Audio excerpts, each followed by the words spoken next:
I don't have that. You see, it is enough. That means you have something in your hand. Start. Don't pretend. I love that. It's one of the things that when I left here, no, a lot of You like teachers. people said, I'm still going to haunt you. A lot of them called me. You have mind to be so that either was telling you about that thing. People are like, Do you have a job somewhere? I said not one place. that is the problem. Yes. Keep asking. Until they have they feel they have a security somewhere Do they you can't know move. SBS? I said, but Standard Bearer yes, School. I know. It was from there Yeah, I came to yeah, I know. Before, when I left SBS, I stayed a whole year without a job. How we doing? How we doing? Okay, the YouTube, you've gotten it. And I left somewhere too. You know what job security is? Job security is not the letter they give you to say if one terminates. You know what job security is? It's you. Yes, that's You it. are your job Yes, security. your ability, your skills, your mindset. If you leave a place of work, can you survive for 2 months? Exactly. Can you survive for 3 months? That's it. And we need to say that It to is teachers. Yes, and that's your it. job security, which is why I keep hammering on people. Improve yourself. Coursera is free. Go and learn. Yes, improve yourself. Learn skills. Improve yourself. Improve yourself. So You know, they now come and ask that annoying question. Where's certificate? God bless you. Keep that for there because it's one of my questions. How do we break this jinx of certification and credentialism? Consultant in the educational sector with a great passion for students' achievement, school improvement, and capacity development. This passion drove her to found Brayford Educational Consult in Lagos, where she serves as the head of recruitment and learning development.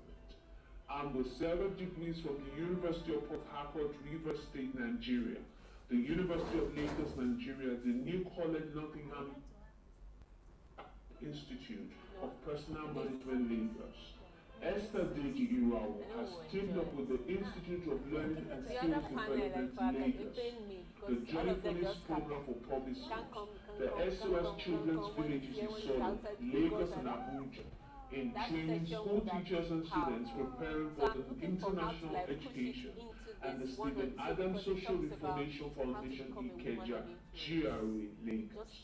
Through her educational platform, she has trained over 1,000 teachers in public and private schools within Lagos, Ogun, Osun, Rivers, Abia, and Edo states of Nigeria. She is presently working with the Optimal Path Consulting UK on the project to train government school teachers in 7 districts of Sierra Leone, West Africa. She is an expert in the Jolly Phonics program, classroom management, school management systems, and curriculum development. Let us make welcome Mrs. Esther Deji Irawo.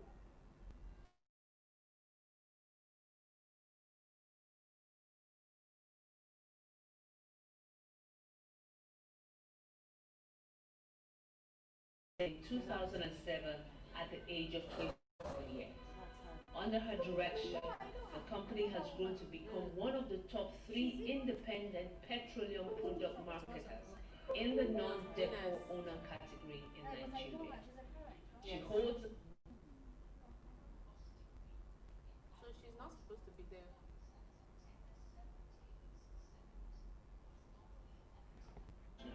including the London Business School and Harvard Business School, in recognition of her business drive and contribution to the economy. Her company was nominated by the Tony Elumelu Foundation for Nigeria's fastest growing 50 companies, of which her company bagged the 21st position.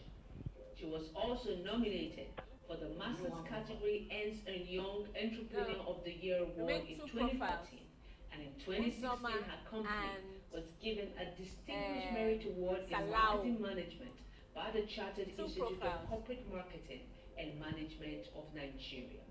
She was recently recognized by the IWEC 2018 Businesswoman of Repute at the IWEC's 11th Annual Conference and Awards, held in China Europe International Business School. She is the founder of Shunamite Foundation, a a foundation born out of our passion to support and make life worth living for the impoverished, to enable them successfully transit from poverty to self-sufficiency by educating and empowering them with the right tools, knowledge, and information. Coming from a humble beginning, she has a strong desire to impact the lives of the less privileged in the society, which has led her to partnering with So Said charity homes, Pure Religion Widows, amongst other NGOs. She was given an award for humanitarian services by the So Said charity homes as her company was recognized for her impact and outstanding contributions to humanity since 2014. She is a fellow of the Wimborne Institute and an alumni of the Lagos Business School. She currently sits on the boards of regents of the prestigious Covenant University. Mrs. Rita James is happily married to Mr. Victor James, and they are with 3 children. Please make welcome Mrs. Rita James.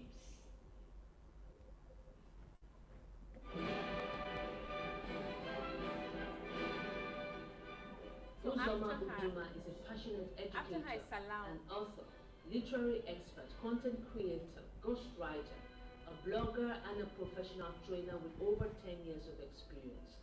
She is the research and training coordinator in a reputable international school in Lekki.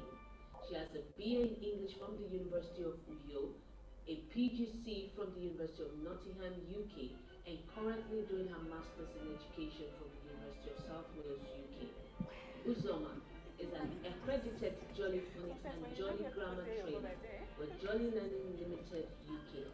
She is one of the pioneer trainers for this program in Nigeria with Stepping Stone Organization and has since trained hundreds of teachers in various schools and individuals. Her enthusiasm for continuous professional development gave her the drive to convene a growing educators group known as the Teaching Vibes on Facebook, WhatsApp, and Instagram. Here, she collaborates, mentors, coaches, and empowers other educators in the areas of self-development and corporate social responsibility. As an expert trainer, she is highly sought-after facilitator and has facilitated a number of times at Edu360, hosted by the Union Bank PLC, which is Nigeria's foremost annual gathering for students, teachers, parents, school leaders, education enthusiasts, industry leaders, and concerns curriculum, teaching and learning. Uzoma has consulted for schools both in and outside of Lagos State. She is the founder of the Side Hustle Immersion for Teachers, Shift, and has helped several teachers to start off thriving side hustles, which are still going strong despite the pandemic. Uzoma is the best-selling author of From Reluctant Students to Willing Learners. She believes that teachers are more than facilitators of learning and possess the power to thrive and succeed beyond the four walls of the classroom, only if they are willing to tap their hidden potentials. Uzoma is all about discovering or awakening the skills and utilizing them optimally. With a warm welcome, please give it up for Uzoma Uduma.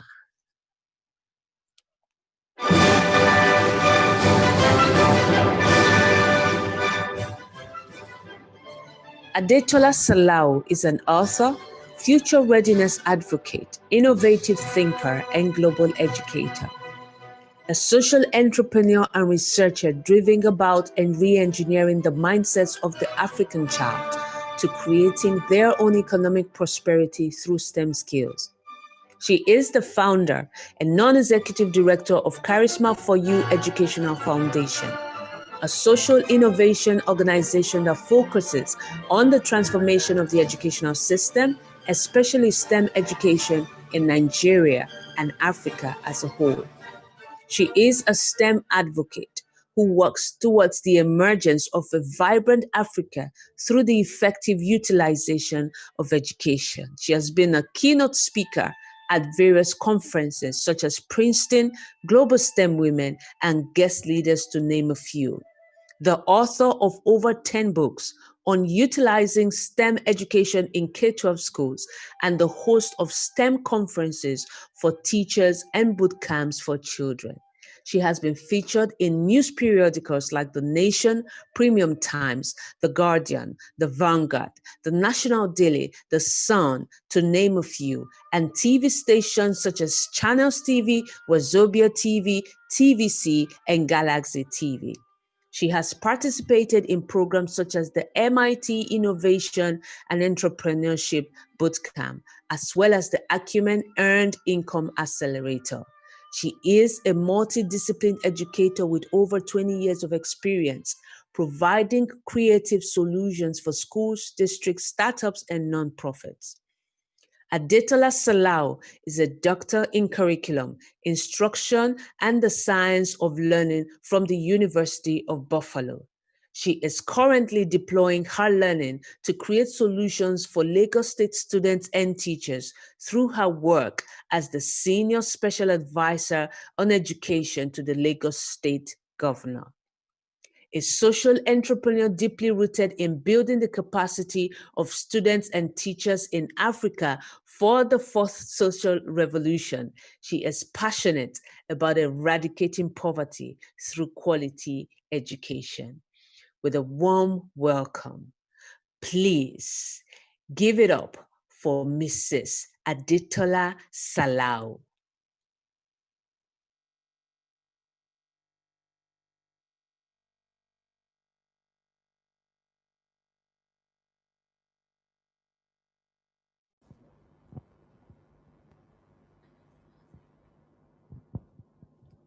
Hello, everyone. Good morning, good afternoon, and good evening, wherever you're watching us from. I am super excited this morning as we kick off the day 2 of the Women Lead Africa Conference. Yay! Oh, I am just really honored this morning to be sitting beside these powerhouses. And we have with us online Adetola Salau, the Senior Special Advisor to the Lagos State Governor on Education. We are super, super, super excited that you can join us. We understand your busy schedule, and so we're just going to go straight in and start the discussion. Okay, now this is what is going to happen for those of us watching us either on Zoom or Facebook or on YouTube.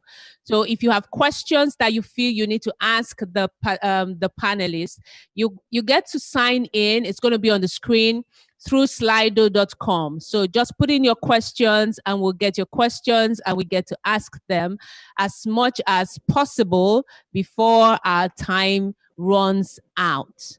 So Ma, can you hear us, Ma? Yes, I can. Oh, fantastic, fantastic. All right. So, educators, the millionaire educator crushing limiting perspectives. You know, when I sat down to crack that aim, the topic, the millionaire educator, it sounded kind of ironic because I don't really know. I'm not aware, but maybe the panelists will help me. If there are any educators that we can term as millionaires in the country at the moment. But I have an understanding that every industry, every person, everyone has the opportunity to engage wealth, whatever they might be doing in whatever industry they are in. So the millionaire educator crushing limiting perspectives, we are going to break it down and discuss how as educators we can engage wealth. We can be amongst the people who are making impact, and not just local impact, but global impact as well. I'm hoping we can do that this morning. So by my side, I have Mrs. Deji Irawo and Ms. Uzoma Uduma. You're most welcome to the panel session. All right. So here, my first question. This is post-COVID. Well, I would say post-COVID, but we're still hearing different statistics about people still experiencing the COVID and all that. But let's just say this is post-COVID. And we know that one of the major things that hit was the economy. All over the world, businesses were hit, education, every industry was hit by the pandemic. So my question is, we are zeroing in on educators. How can educators remain motivated despite the fact that most schools, most educational organizations have been hit by this pandemic? Can we start with you, Ms. Salau? Wow. Okay. Good morning, everyone. How do we stay motivated? That is a really good question, actually. And it comes down to what your values are. I've been reading several books that hone on that over and over and over. And just this morning, I was looking at the WhatsApp status of my mentor, and she also has been honing all this about values. I believe the reason why this year in particular, more than any other year, people are really speaking about values. In fact, on LinkedIn, two of the, I won't call them influencers, but top leaders, there you go, that I follow, have Ariana Hopkins, Hopkins, and I'm trying to remember who the other person was. All of them have also been reiterating values this year. I don't believe it's an accident that they are all mentioning values this year. And the reason why everyone has been so focused on values is, if you look at a lot of what happened this year, it has forced a lot of us to be introspective and to draw back into our inner self to say, okay, what am I really about? And who am I really about? What is my life about? Why am I mentioning this? If your purpose, your drive, everything you are working on is from the inside, and you're constantly going back and looking at that map and drawing strength from it, then you will not need to say, okay, what's happening around me? Why is all hell breaking loose? I'm not saying it's not going to affect you. Of course, your environment affects you. But if that spring, if that clock, okay, let me not say spring, that clock is within you, and that's what is propelling you, okay, then I guess I'll use that spring. Spring is what pushes you. If that is what is propelling you, then even if everything around you seems to be out of whack, quote unquote, you would say, you know what? Are things still in line with what I'm trying to do? Can I still keep pushing myself to continue to do that? And I can give a personal example. In April, when everything was completely shut down, I mean, everything. I mean, I even went outside by my house, which is a really, really busy area. I'm talking cars are constantly moving back and forth, buses picking up people, and there was nothing. I even recorded a video, and one of these days I should look at it just to remind myself of how everything completely was at a standstill during that period. So I wanted to remember this, that wow, I did just, and I recorded a really short video, not for myself, but outside there. And when I came back, I remember there was some days, hours, and you feel like, but it's going to last forever. Okay. What can I do? Because it's stuff like, what are we, with work? Hello. We're not really sure when we're going to get back. Hello? Sorry, Mr. Lau. We can hear some background noise, something like a fan or blowing or something. The audience has saying they can. Oh, they fantastic. Can hear it, yeah. Okay, my bad, guys. My apologies. The heat, okay? So yes, let me repeat it. So I was saying that during the height of the pandemic in April, when everything was at a standstill, I recorded a video and took pictures because it felt weird that everything had totally shut down. So in the middle of that, it felt like, wow, are things going to really come back again to normal? When will there was no indication of when we were going to open school. It just felt very, very numbing. Like, okay, what am I doing? What should I do? And I realized that I couldn't let what was happening around me, my environment, circumstances, dictate what I was going to do every day. Because whether I like it or not, I'm the kind of person who is goal oriented. I like to say, okay, I've achieved this, I've done that. So I went back inside myself and said, what were the important things that I said I must achieve this year? And what are the areas in which that I know that I'll be boosting myself? And one of them, of course, is lifelong learning. It's very important to me. So I signed up for some courses on, I think it was Coursera, Philanthropy Uni, and I've forgotten what the other one is. Plus all my schoolwork. I started also breaking them down into pieces. Okay, I'm going to read this number of articles. I'm going to take notes. I'm going to do this. And then, of course, health. Health is also very important to me. And I said, I can't just sit down here from morning to night. It's really bad for your health. People just think of weight immediately. It's not just your weight. It's you being fit, you being strong, your heart being in prime condition. So I said, okay, every morning I'm going to give myself maybe, let's say you have 7 days in a week. I need to be active at least 5 or 6 days in every single week. Maybe I'll give myself 1 day as a break. And what does activity mean to me? I also started, finding that, okay, maybe jog this certain number of days, and then the other days I walk certain number of steps, and then other days I will also do my other physical activities. So I started defining all these things, and I made a schedule. I know I need order. Some people need order. I'm one of those people. I like order. I like things being, of course, you can't totally control everything, but at least it's on the truth. I like order. So I made a schedule for myself. Now, did it mean that I follow that schedule every single day? Of course not. But at least for the most part, it gave me boundaries. So I'm saying all this to encourage our educators that even if it seems like a lot of things really got disjointed, you need to come back within you. It needs to be intrinsic. It needs to be within. It needs to be internal, where you look at what are the things that are important to you. And that was why I mentioned values. And then based on that, you will now start looking at the other things that you want to do for yourself and, of course, for your community. Wow.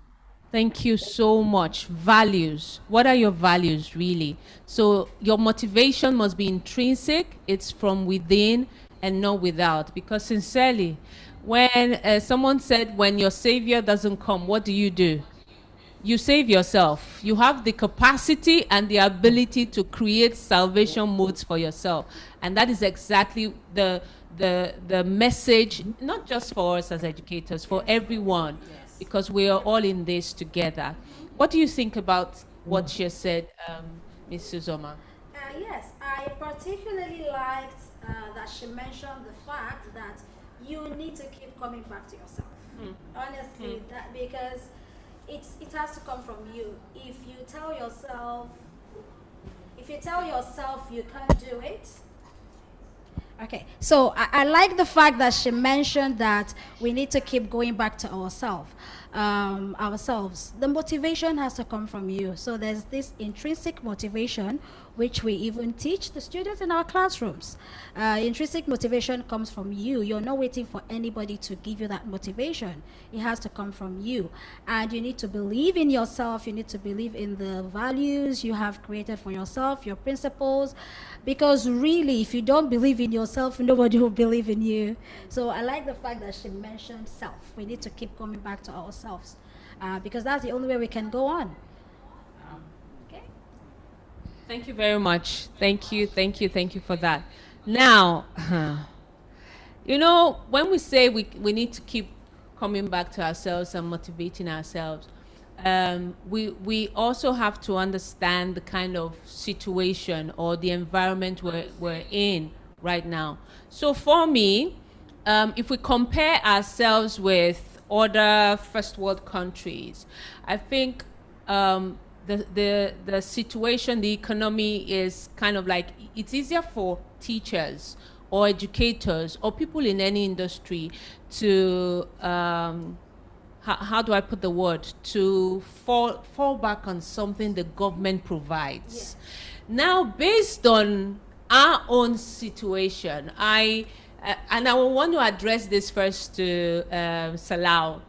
I understand that the budgets for educators or education, let me put it that way, is just 7% of the budget. 6.6, well, let's just round it up to 7%.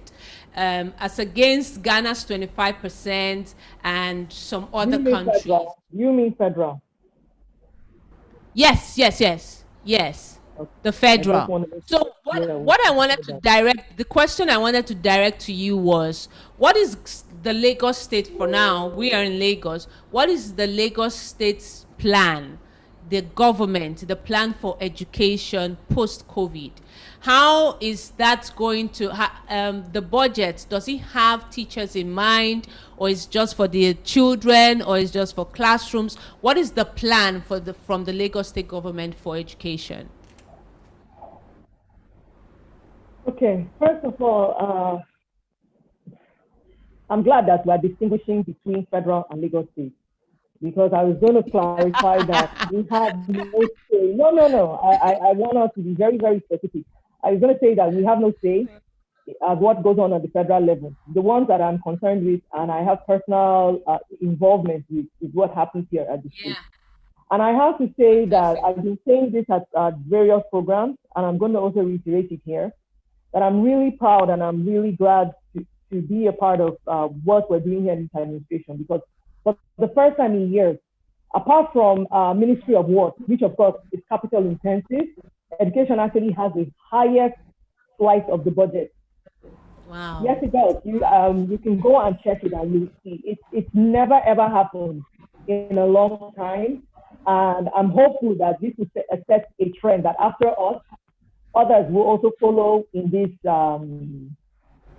mode. Yes, because if you look at what has happened this year, I mean, everybody has been looking at the negative. I've actually chosen to look at the positive, because it has forced a lot of people to realize that the social space is really important. And those sectors like education and health, they are the bedrock, they're the foundation of everything else. And you notice how everybody now is paying attention to them. Everyone now is always asking questions. Everyone now is always listening to what we have to say, because they realize that, oh my God, everything just comes down to those guys. So it's really wonderful that our governor saw that, and when this budget was being put together, made sure that education has such a huge slice, because everything that a lot of, not even, I shouldn't say a lot, everything really does come down to those two areas that I mentioned, education and health.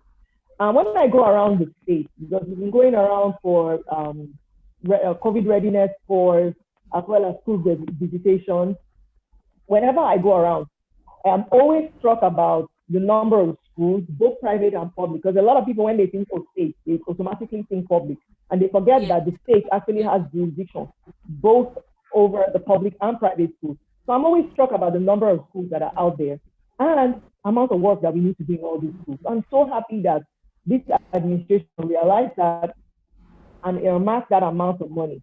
And then you also ask something that's really key, because whenever this money was set aside, it always went to mostly capital projects, infrastructure, repairing and fixing things, which are important. Please, I want to mention that so that people will say, oh, she's only saying, she's dismarking and saying that those things are not really, really critical. They are important too, because we actually need more schools. We don't have enough schools.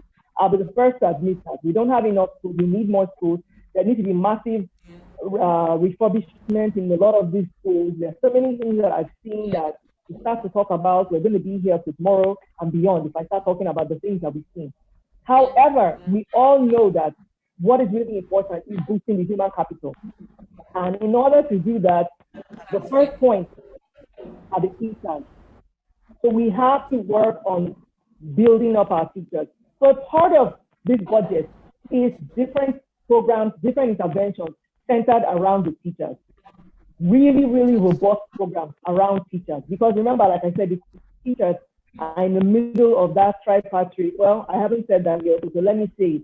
Teachers are in the middle of the tripartite relationship that happens in schools, students, teachers, and of course the communities. And when I say communities, I mean parents, other stakeholders. Teachers are in the center of that, and they're very critical.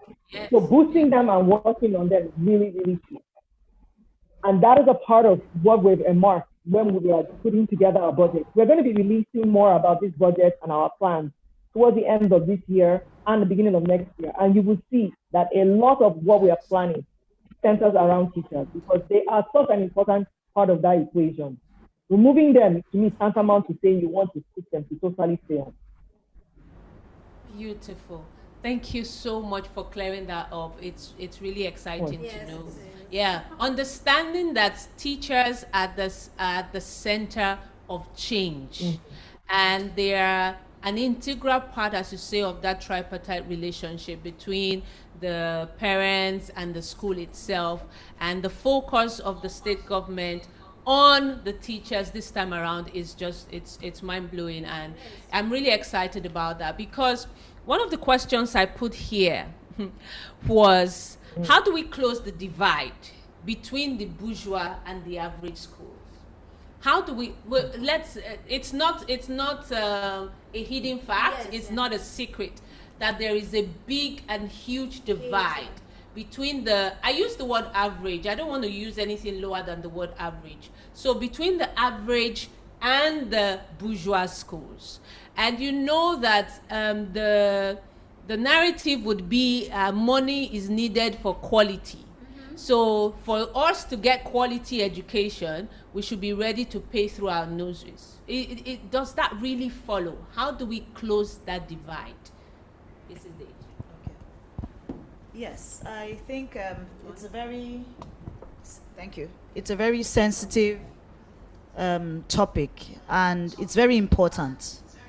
How do we close the divide? How did that divide come about in the first place? How did we get to a point in the nation where some schools are really, really way up there financially, status-wise, and some other schools are struggling, coming up? What happened? How did we get there?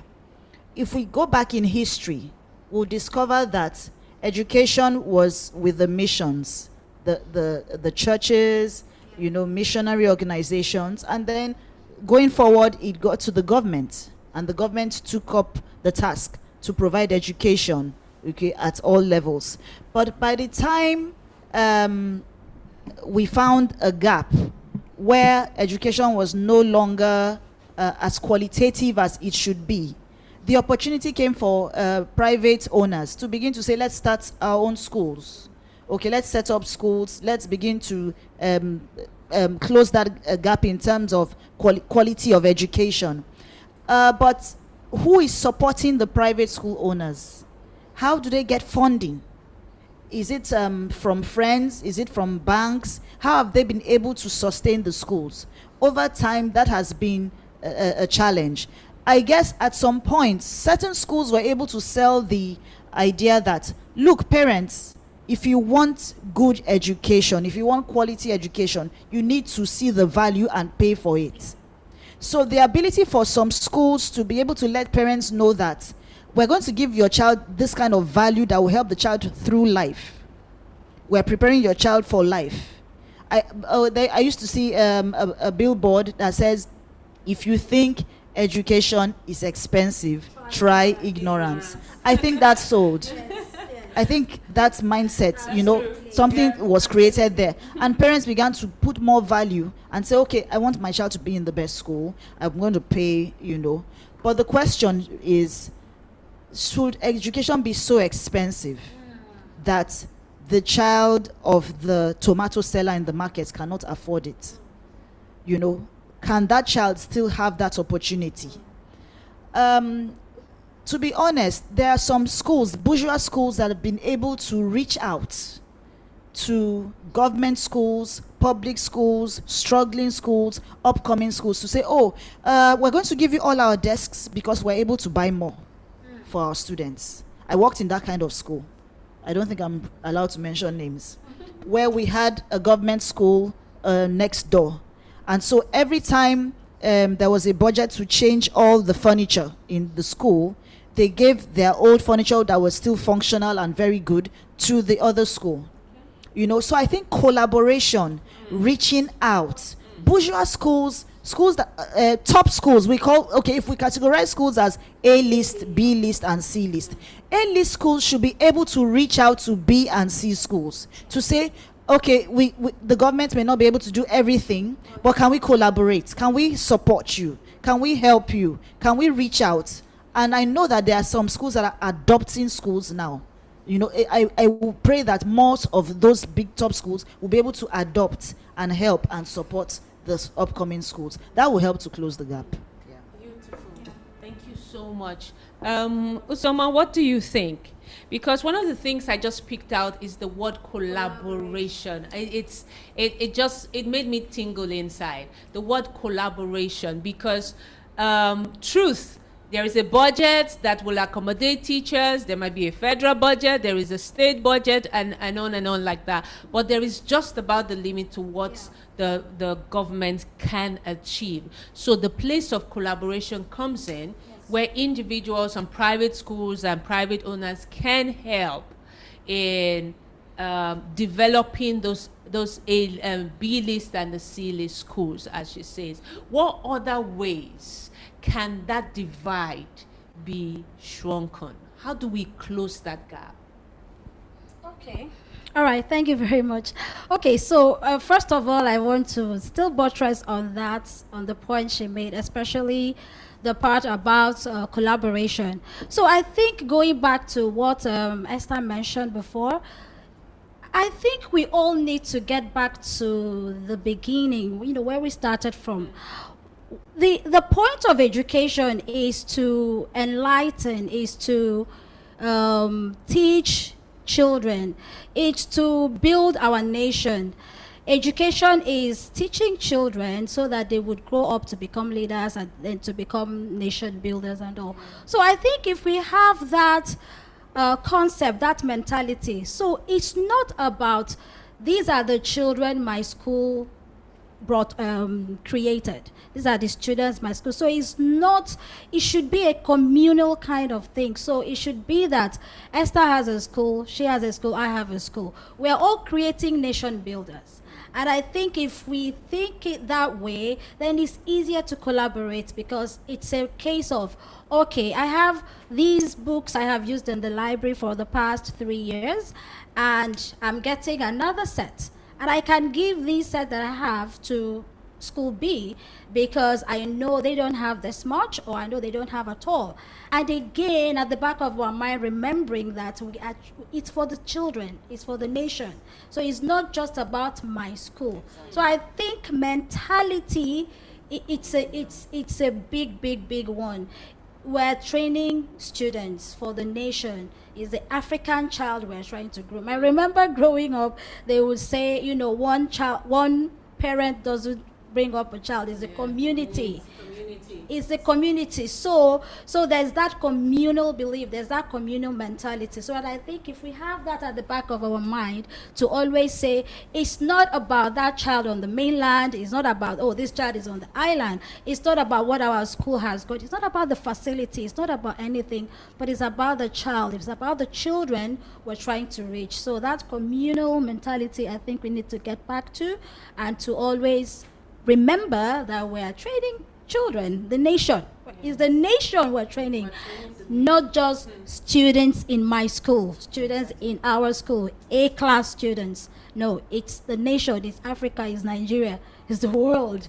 Yes, so to say. So I think that would make a difference. Salau, are you still online with us? Yes, I am. Okay, do you want to throw some light maybe from another perspective? So we're looking at communal development, we're looking at collaboration, we're looking at private collaboration, we're looking at the bourgeois and A-list school, looking down to the B list and the C list and helping to close the divide. Can you see from another angle? How do we close that divide? I think a lot of what I think has already been stated, so I'll just be repeating that. Well, yeah, pretty much. Really, now keeping track of me. But after Esther spoke, the other woman who spoke, she spoke about the need for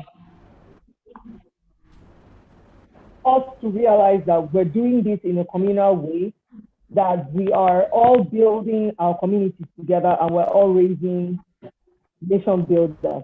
And I'm just remembering a story that was shared. Actually, yeah, it was a story that was shared at another program where a lot of people will be in these schools and feel like, oh, what's the point? My children don't have to interact with those people, so what's the big deal? And then the lady now made a joke that people should stop having that mindset, because they should realize that whether you like it or not, everybody, we're all going to mingle in the real world. We're all going to deal with each other in the real world. And I agree. So she now made the joke that here she was, she went to a really, really good school. And you were mentioning A-list, B-list. Her school was an A-list, one of those ones where they pay 5 million or more per year for school. And then she ended up marrying a husband who went to one of those quote unquote C or D list schools. So she now made the joke during the program that you might think that you're isolating your children at those A-list schools, but guess what? Your children will end up marrying those other children there. And everybody cracked up and started laughing at the program. And I said, why are they laughing? Because whether you like it or not, we are all going to mingle out in the real world. We're going to meet, we're going to interact. So don't think of it that you're just putting yourself in this cocoon and that's where you're going to be and your children are going to be. Guess what? It's not gonna happen. We're all gonna have to meet and deal with each other out there. So whether you like it or not, we're all helping each other by boosting and bringing each other up. Yes. So I think that's the best way for us to realize how important it is that we need to boost and work with each other. And then let me make it even more graphic. So another person at that same event now said, hey, it's true, you realize that these girls will now go out and they will have all these fantastic jobs, have all this money, and they can't find husbands though. There's no husband for them. So guess what? They have to go and marry those guys. And I said, this is exactly what she was talking about. So they were saying, please help us to list up these boys because they're going to be the husbands of our daughters. So, we all started laughing. And I said, I hope in between they're laughing about this, they realize the salient message, which is you can't stay in that your cocoon and think that, I'm isolation. None of those other things affect me. They affect you. Yes. They affect you. Yes. So we need to have this mindset of public-private partnership. We need to have this mindset of collaboration, like we're saying. And I'm going to repeat again about 2020, because 2020 has been such a special year on so many levels. And I believe it's another year that has also helped us to realize that we're in this together. Yes. We should stop thinking that, this only affects us, and that's none of my business. 2020 has been that year that has stripped all of us from all those rose-colored glasses and delusions that, what's my business? Or like we like to say in Nigeria, which one concerns me? Yeah, it's true now. That's what we always say here. So it does concern you, whether you like it or not. It does concern you. It's your business. It's your business that these schools don't have books. It's your business that these children are so hungry and want monoliths, but you're depriving them of that. It's your business. It's your business. What can you do to alleviate that? It's your business. How can you help? It's your business. So that's the message that I'm going to leave. So I'm just repeating what you said, but I'm saying it in more graphic terms. Awesome. That's the word, collaboration.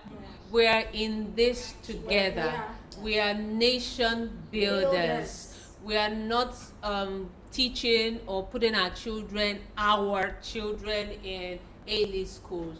Every child is connected to the next child. Every man is connected to the next man. Every woman is connected to the next woman, because we live in the same community and we live in the same world. There is one decider that nobody has talked about, and I want to bring it out from another angle.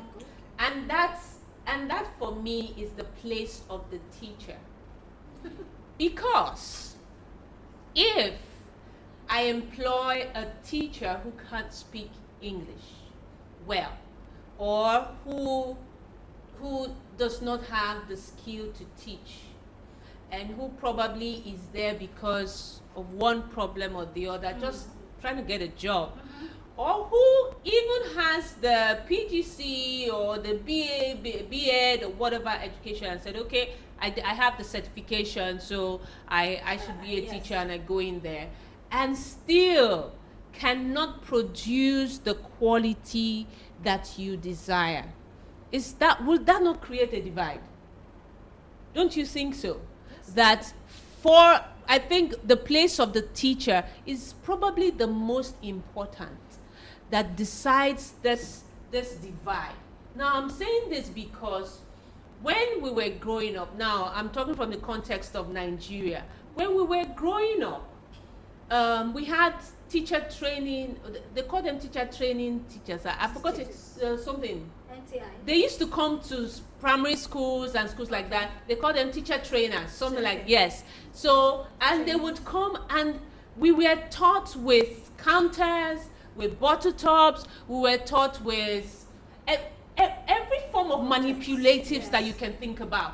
Now, in the new system, that is called the Montessori system, because they use manipulatives and all, and then you get to pay huge amounts of money for that learning. You know, then the teachers knew what they were, well, I'm a teacher myself. They had an understanding of the aims, they had an understanding of the styles, they had an understanding of learning styles, they had an understanding of using real life objects and helping the children, helping us, because we were the children then, helping us connect with the purpose of education, the purpose of learning. Now it is a problem in most schools. Let's be factual. It's a problem in most schools. How do you now close that gap? By how do we train the teachers? How do we get quality teachers? You know what happens now? Looking through all this, the graduates that come for training. I heard of a school that said they called for teachers. They wanted to employ teachers for a session, and they had almost 1,000 interviews. And out of the 1,000 interviews, they could only find 10 people who were qualified to teach the children. How do you solve that problem? Okay, so what I would say, I really, really love this question because I am, see, when we talk about gaps, okay? When we talk about gaps, we've mentioned school owners collaborating, we've mentioned every other person having that mindset of community, communal, but then, and I'm happy you've mentioned teachers as well, but you see, it's not even just only teachers. There are gaps everywhere. There are gaps everywhere. And what I mean by that is, before I come back to teachers, I want to look at the system itself. Okay? So, like you said, then in the, will I say the olden days? But you see, then, like you said, there was purpose. You did not even think about going into teaching if you didn't think you would deliver. So, there was that sense of responsibility. Yes. I am going into this because I'm going to make a difference. And if you didn't think, if you didn't know you would make that difference, you won't bother going close. But you see, things started changing. And I'm not quite sure where that happened, but people started thinking and looking at teaching as, let's just go in there. That's the problem. Let's just go in there. Yes. Teachers have time. They close at 2 o'clock. So let me just go there while away time from morning till 2 p.m. or 1 p.m. And when I'm done, I'll go to the market and sell my stuff. Yes. So it started losing that importance. It started losing that purpose, that value. So gap started creating itself. So that's one gap. And then the system itself as well. I remember my mom, I remember that. I'm still remembering the word NCE.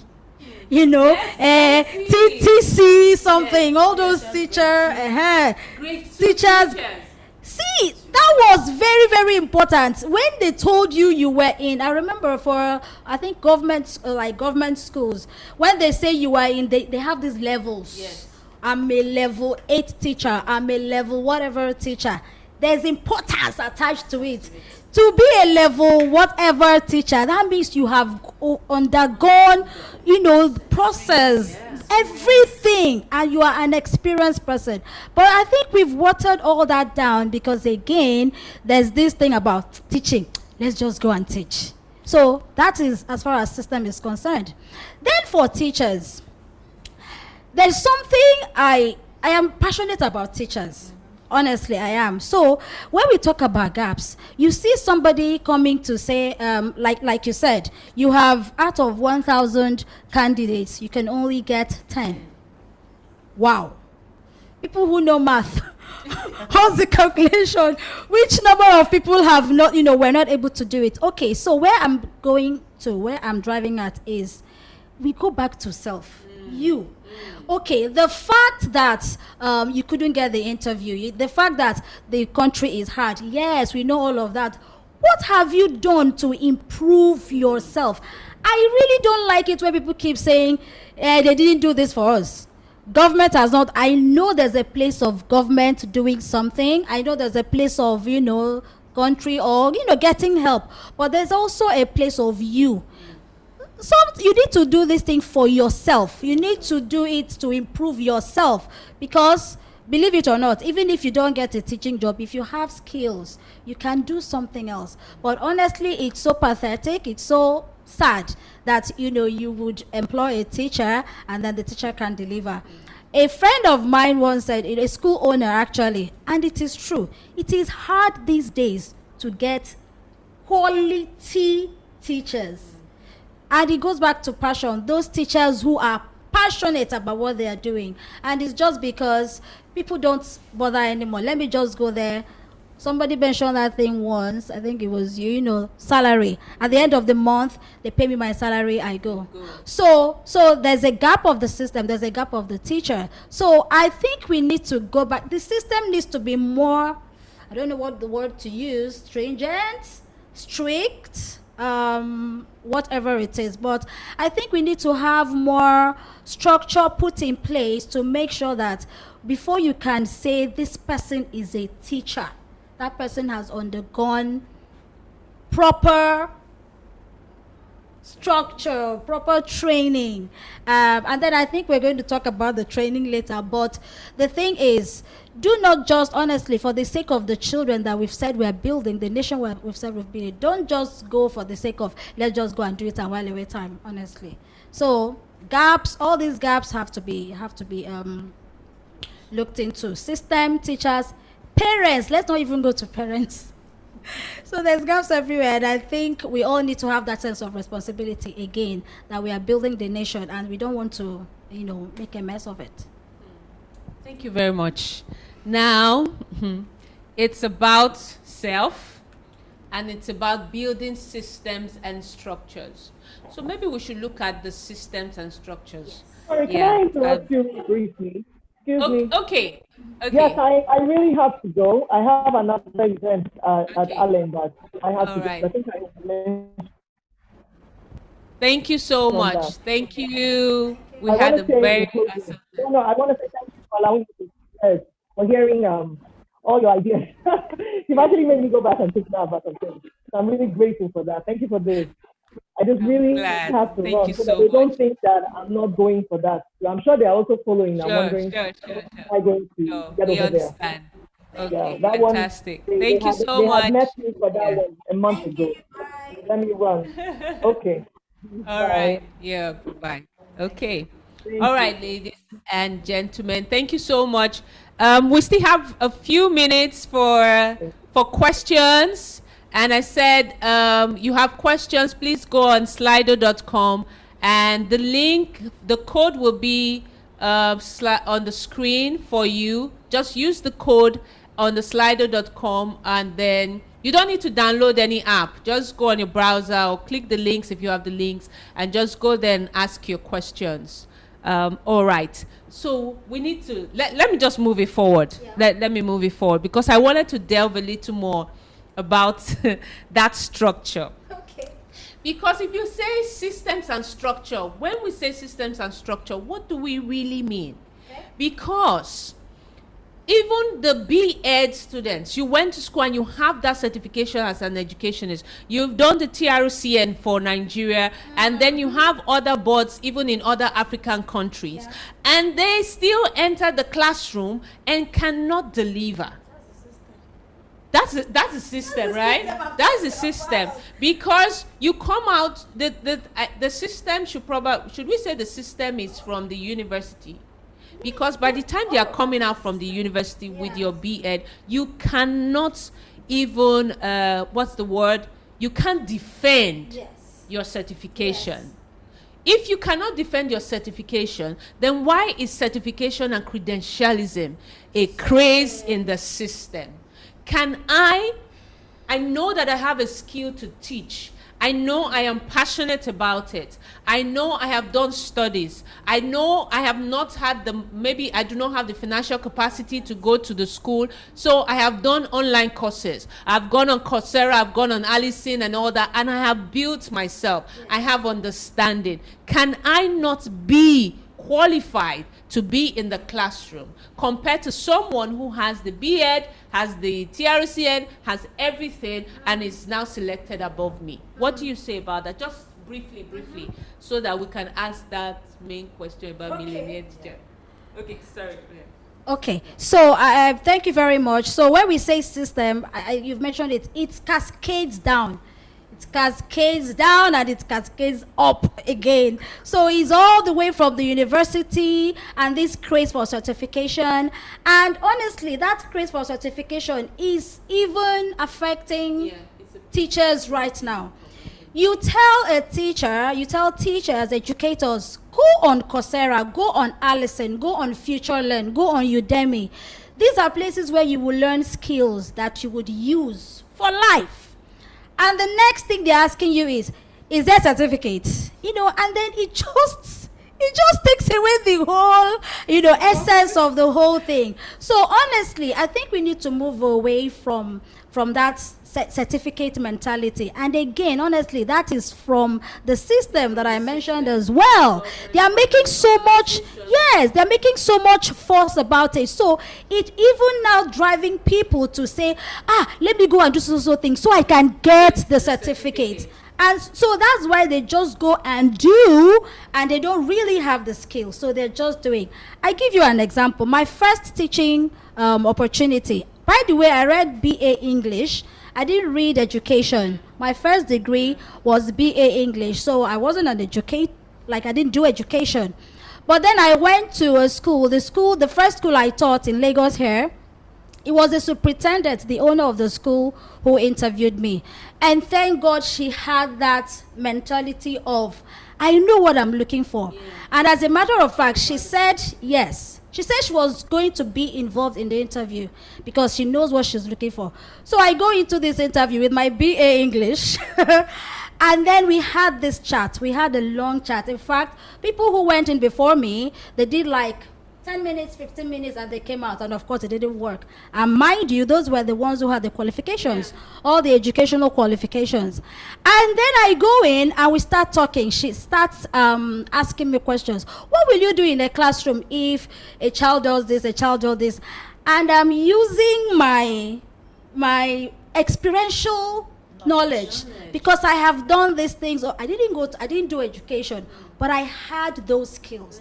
I've always taught. In fact, I used to stand in front of the mirror to teach, to practice teaching. So after our talk, from her office, I won't forget this, from her office, she raises her voice and talks to her school administrator and says, I want this one is staying, she's a teacher, don't take. Okay, by the way, I went there because of my qualification. I went there, they wanted to give me an admin job. I was supposed to go as an admin. But after our interview, she just said, this one is a classroom teacher, put her in a classroom, and then it was a turning point for me. And I respect people like that. So it's the skill, it's not the knowledge. I think it was Jack Ma who said, knowledge is on Google. You can go and read anything up on Google. You can research anything, but the skill is not on Google. The skill is what you need to get for yourself. And that is what you need for this life, the world we are living in now. World Economic Forum, they always bring out this report I'm not sure it's every year, but the one they have now, skills needed for 2025, they've listed all those skills. And there's nothing there about curriculum. There's nothing there about content knowledge. You can learn about plants on Google, but then the skill that is needed for the world we're living in, You have to learn that. And so that's what I will have to say about that. We need to get to that point of, it's not about certificates. It's about the skill. It's about what you can offer. And because the children we're teaching in, I'm sure we know about these generations, Gen Z, Gen X. The children we are teaching now, the jobs they would do have not been created. It's these children we're teaching now that will create the jobs they would do. So you cannot be teaching them photosynthesis, but you need to teach them the skills, reasoning skills, negotiating skills, problem-solving skills, working with people, managing people, collaboration. Those are the skills they need to move forward. Those are the skills they need to build. They know more than us. They know more than us, so we need to be teaching skills. Imagine if as a teacher in the 21st century, you don't even know the skills. You're left behind. So we need to tune up the volume of skills. Esther, what do you say to this, really? Because your experience is really like mine. The first place I taught, that was it. And after hearing me talk and speak English and all and explain things, the person was like, you just have to work in my school. And then when I called the amount I said I was going to take, my first salary, she was like, oh, we are not even paying teachers that we'll pay you. Stay here. That's it. It's about the skill and not the certification. Please, just say something about that. The teacher needs to realize something. Yes, we're talking about systems. A system that says we need to see your certificate before we decide if you are qualified to be in the classroom. Has the system said also, apart from your certificate, how do we monitor and measure your ability to deliver in the classroom? So those structures need to be put in place to measure ability to deliver in the classroom. That's where training comes in.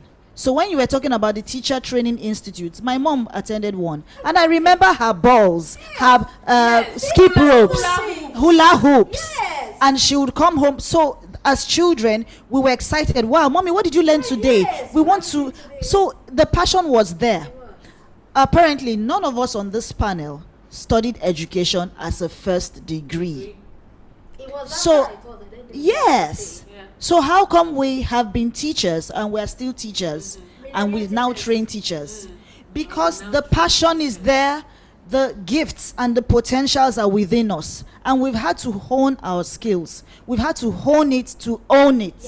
We've had to go the extra mile. Some of us here, I'm sure everybody here has had to do a course in education after that, like a second degree, a training, a certification, so that you have the legal right to say, yes, I should be in the classroom.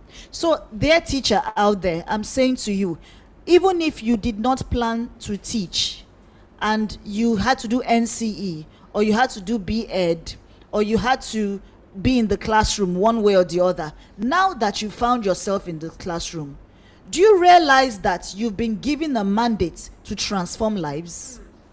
You are going to influence lives. Everything you say, everything you do, the children will be watching you. The parents will be watching you. The school, the community, they are watching you. And then in years to come, in the near future, those children will turn back and say, oh, I remember that teacher. I remember this teacher. I still get calls from Ukraine, from UK, and Philippines, Facebook, and they're like, Mrs. Esther, you were my best teacher. Can you give me counsel? I need your advice on this. I need your advice on that. So, dear teacher, you're influencing lives. You might be training the next president of your country. What are you going to do now that you're in the classroom? Develop your skills, hone it, make a difference in the life of that child so that tomorrow they can remember you for good. That is how to be a millionaire teacher. Change your mindset. We're going to take the steps. Well, let me stop there for now. Thank you. Powerful. Really, really, really, really, really just powerful. I want to pray that there are teachers, would-be teachers, present teachers, educators in the audience this morning. So you talked about see it that you might just be building the next president. Yes. But can I ask a question? Because I'm trying to put myself in the shoes of some people and teachers that I've interacted with over the years. Now, there's this, just as Salau said, let me use the Nigerian pidgin English then. Now, what's it called that? Now recognition will go chop. Do you understand? Like, guys, what that means is does that put money in my pocket? Does that pay the bills? Yes, praise God. I thought Obama, and what has that? What have I gained for that? So I want to ask a question now, because I said when I started this, I said it's the millionaire educator. And that, yes, it's not really common to hear millionaires. Do you know I Googled it? And then I even went on Quora.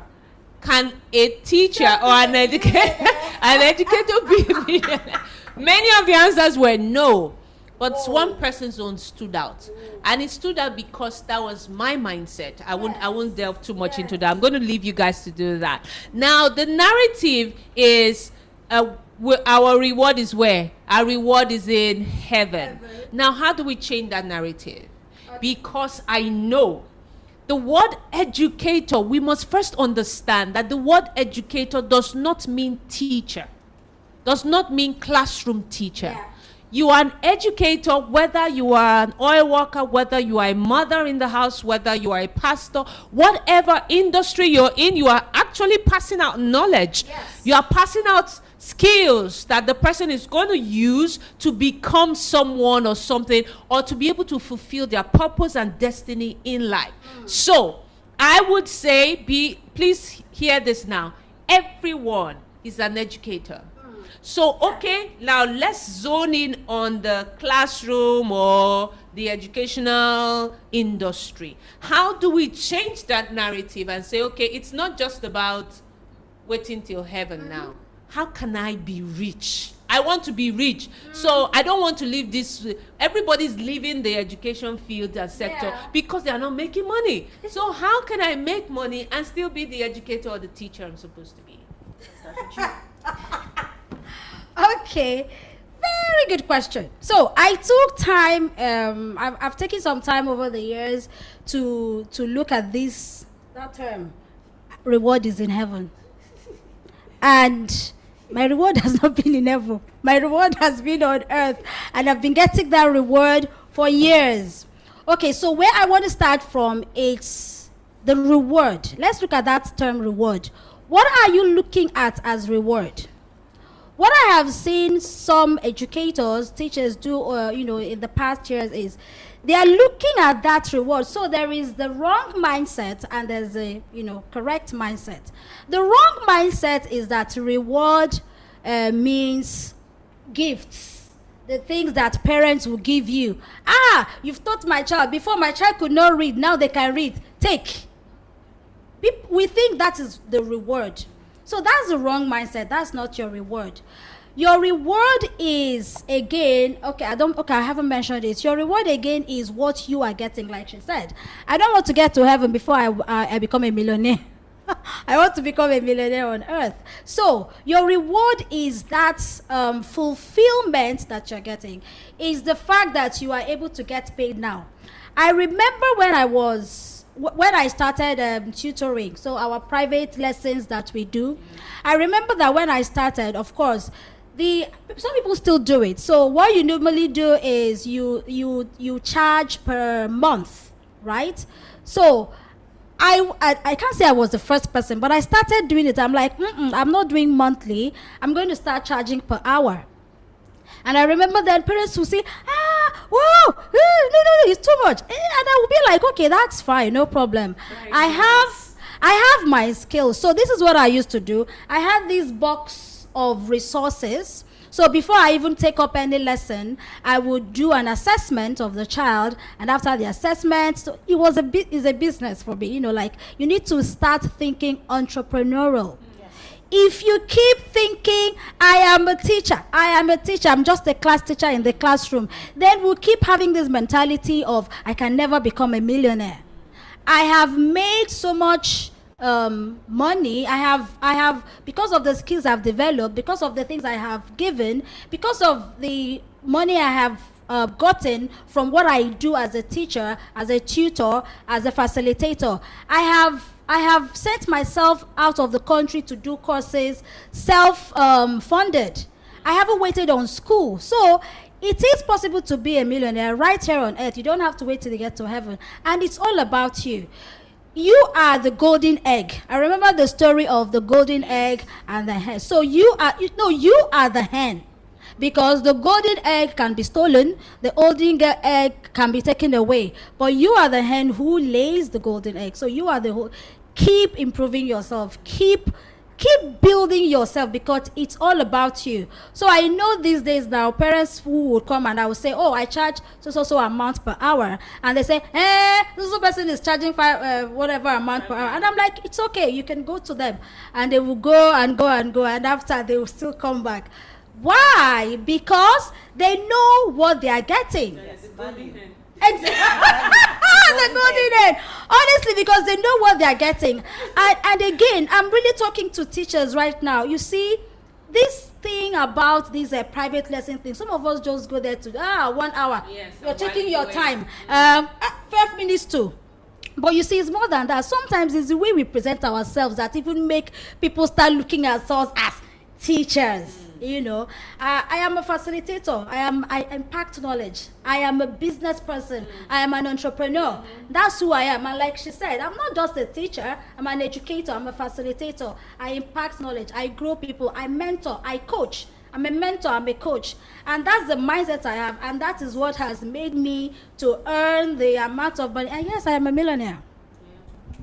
I love that. Woo. A coach, a mentor, a facilitator. Yes. The skills are within. I am the hen that lays the golden egg. Yes. Please take note of that. Please. Okay, Uzoma has said some important things. Let's break it down. She talked about one of the things she does to earn income. Yeah. Tutoring. So she's not just tutoring, she's professionalizing her tutoring. You know, she's doing it differently. Yes. She's making it professional. Yeah. Okay, so she's doing an assessment of the child. Okay, she's telling the parent or the client, this, I'm not on your salary, you know, you're not paying me a salary. It's like consulting for you. So you're going to pay me per hour. Okay.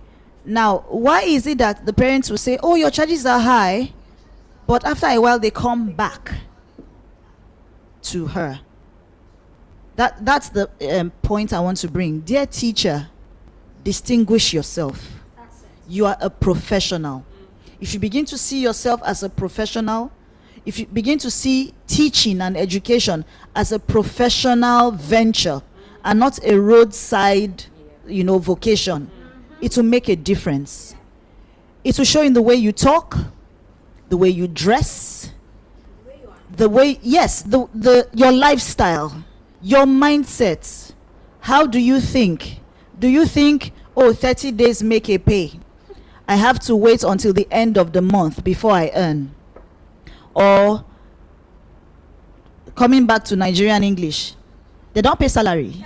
How far now? Rain don't fall. Rain don't fall. Pepper don't rest.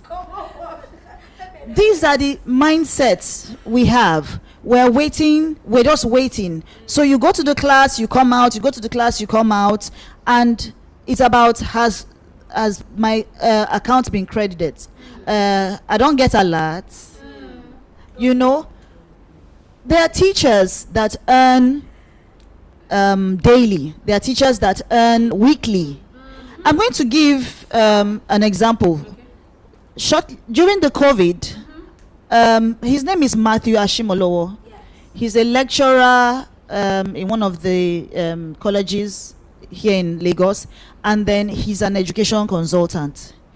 He made teachers to become real estate agents and landowners during the COVID. We were on a training together a few months ago, and I asked him, how did you cope, sir?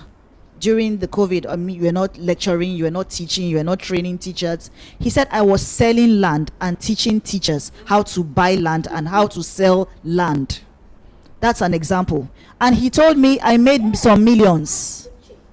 And he said, but when I think of my salary, I'm upset.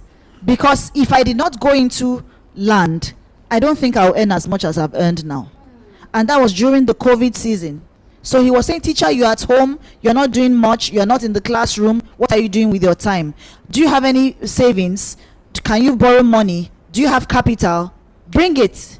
Let me help you secure a land. And then from there, he starts training. So he's not only training teachers on skills about teaching, in the classroom. He's training you to be a landowner, a landlord. He's training you to be a real estate agent. So that's an example. Then look at your expenses. When you get your salary, what do you do with it? Do you invest? Do you save? Or you spend all on parties and ashoebi? What are your priorities? What are your values? Must you buy every bottle of Coke you see? Or can you save that money on Coke on a daily basis and use it to start a business?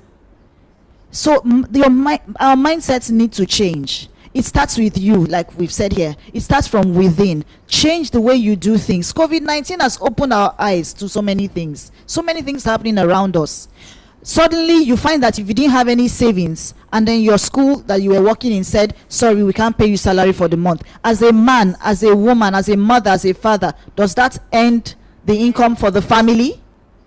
What's your plan? What are your goals? There's so much to be said, but let me stop there for now. Let me add something to that. Okay, sorry, I just want to add something very quickly. She mentioned something about investment. And I want to bring that back to teachers, because I know our mentality as teachers. We keep saying, but I'm just a teacher, I can't do this. Okay, so let's talk about teaching. Let's talk about education. And then let's talk about investment. When remember I said I didn't do education. I studied BA English. Now, where I was teaching at that time, I wasn't even making up to 50,000 naira. Yes. I think it was like 30,000 or something. But I told myself I cannot continue to earn 30,000 for, I don't even know. Yeah. And I knew that there was a course I had to do, a program I had to do, so that I can then start earning more. Postgraduate certificate in education. Yeah, University of Nottingham. I remember when somebody told me about that, and I said, how much? And they said, £3,000. Imagine £3,000 in 2010. And I'm like, what? How? Like, how's that going to happen? So long and short of it is that, good for us, they said we could pay in installment.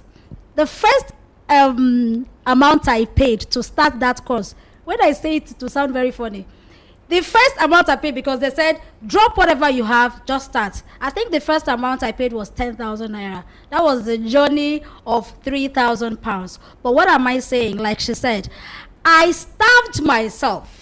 I delayed gratification. There were so many things I wanted to do, and I told myself, PGC, because I know where I'm going. Yes. I already knew the schools I wanted to teach. I already knew the schools like a dream that I want to be in this school. So that was driving me. Whenever something come up and I want to do PGC. That's I want to teach. So it kept me going. It was war. I would trek, rain would beat me. I remember one day I had my laptop bag behind me. So don't think that we don't understand where you're coming from, because we didn't just wake up and we're sitting down here today, talking to you. We've been there. I have fallen off from Okada, motorbike, fallen off, broke a rib. Yes, but I kept going. I was not deterred. So you need to invest in yourself. Again, that goes back to the golden hen I talked about. Invest in yourself. Immediately I finished that course, it didn't even reach up to 2 months. I got the job in my dream school and I started earning more. So it's one thing to just keep saying, I don't have money to start, I can't do it, it's expensive. It is, but you need to start somewhere. You need to start somewhere. We can't keep complaining. You cannot be a millionaire complaining. You can't. You have to do something, and that's how to go. Powerful session. I just want to believe that your mind is blown right now and you begin to take hold of your life. I would like to use this medium to invite you guys to register for the masterclass visualization using vision boarding, because one powerful thing she said was focus. So she knew what she wanted, she knew what she wanted to achieve, and like I said at the opening yesterday, she did not stop at ideation, she ended it with execution, because there is no reality without execution. But it is a journey and a process. You must start from somewhere. From your 30,000, 50,000 naira salary. Yes, you might not be able to pay for that postgraduate course now. You might not be able to pay for that course now. But you can start saving the 10 naira. Start saving it. And keep that focus in mind. This is where I am going and I will get there. And it's all about mindset. Really, it's all about mindset. Do you have a millionaire mindset in the first place? Do you believe in your capacity and your ability? Do you believe that you have a right at the table? If you do not believe it, no one will believe you. That's it. So you first have to believe in your capacity and your ability. I remember there's a story I always share when I have the opportunity. So I went to a restaurant one day. And, you know, we just came in and it was during this COVID season. So you have to give the 1 meter space and all that and everything. And when I walked into the place, I actually got there after this guy. The guy was a driver. And he came in with his bowl and everything and all that. And then 2 ladies just came and, you know, with their unruly manner, walked past and all that, wanted to, like, you know, usurp and everything. And they walked in, of course. I didn't agree to that. Please, there is a queue here, stay on it. However, because the driver felt that he was a driver, he stayed back. Every other person, didn't even said he was somewhere complaining and, like, you know, people didn't stay on the line, this is whatever and all that. I was tempted to go meet him and say, you came here first. This is your right. You stand there because, don't think because you are driving is a job. You're not a slave. You are not, even if you are, every human being has a right. But he needed to understand it, the mentality, the mindset. And because he didn't respect himself, he didn't get the respect from others. And that is the same thing. Do you believe that you can be wealthy as an educator? Do you believe that you have the capacity to teach and be professional and get well paid for the knowledge that you are delivering, for the impact that you are making? I'm so passionate about what you said. I said it keeps ringing. We are nation builders. Do you know what that is? You are building a nation. You are building the future. And because of that, you need to carry yourself with pride and understand that I don't have to be a comedian or a musician or an oil worker to make it. I can. I have things to do. I am an influencer. I am an influencer. So I get paid for it. We need to now begin to understand the power that we wield as educators. And when we do that, you begin to see that ways begin to open for you, ideas begin to flow, and then when those ideas come, execute. Please execute. Don't bring in the harvest, or rather, don't bring in the meat from as a hunter and then leave it there. Roast yourself so I can eat.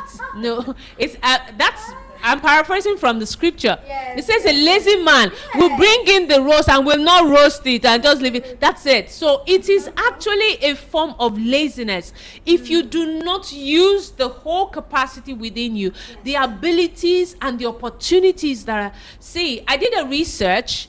But I was kind of doing a research. Okay, what are the industries that would stay or after this post-COVID and all that would remain in the next decade? Because we are hearing the news that some industries will be wiped out, will fizzle out. Okay, what are those industries that will remain? What are those industries that will bring out millionaires? Because I did that search after which industry will stay, and I said, okay, which industry will bring out millionaires? Guys, number 7 was education. And you have a right to the table of that millions and billions and trillions. So you just need to wake up and open yourself to learning those skills and going head on into doing those things that you ought to do to be wealthy. I have had an amazing time. Like, we could just go on and on and on. I'm so sorry, guys, but I've had an amazing time today. I want to believe that you have too. This is Women Lead Africa Conference 2020, and the term is REFIRE. I hope you have been awakened. I hope you have been reignited. I hope you have realized that yes, COVID happened, but I am more than COVID. We move. Whatever the pandemic has brought on, I have the capacity to ride over it and thrive in it. And that's the powerful thing. The people thrive in famine, as in dry seasons. Go to an oasis and understand the power of thriving in dryness. That is the power we have, to thrive in dryness. You can, we can. Collaboration, learning the skills, everything you've learned here, please go and begin to live it. Begin to execute it. We have other sessions, which are the masterclass sessions after now. Please key in. Yes, we're going to have one free open access session just after this. Please stay on and have fun and enjoy it. After that, we have our masterclasses. Please, it's just 5,000 naira. An investment that will transform your life. You have the session that is with what's her name? With Mrs. Leonard. And then you have the session with me on visualization, preparing yourself for 2021 and the next decade. There are specific secrets to gaining these millions. It's not, how do I put it? It's not hard. We have discovered that it is not hard, and it is not for a select few. There are simple things, just very simple things you need to do to begin to dominate and begin to express wealth and begin to live it. So just please key into the masterclasses, to the paid sessions. I'll be waiting for you, and Mrs. Elizabeth Leonard will be waiting for you for the masterclass sessions, and then we'll see you at the other side. Thank you so much. All right, see you. Bye.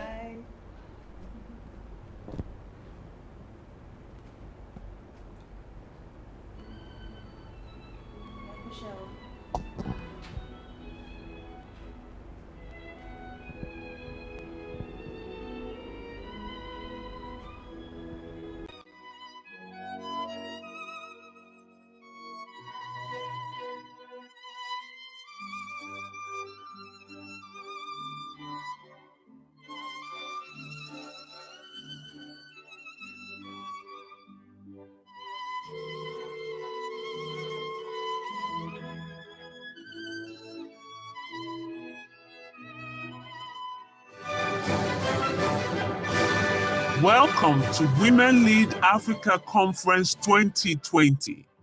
Meet your speakers: Elizabeth Oluwatosin Leonard, Aderonke Jayeola, Esther Deji Irawo, Uzoma Uduma, Salau Adetola, Rita James, and the convener, Hope Oladipo.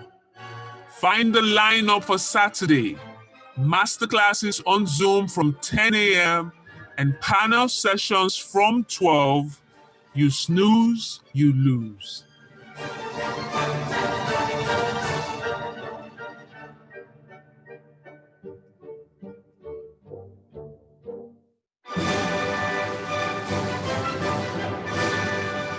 Mrs. Rita James started the company Mercyport Resources Limited in 2007 at the age of 27 years.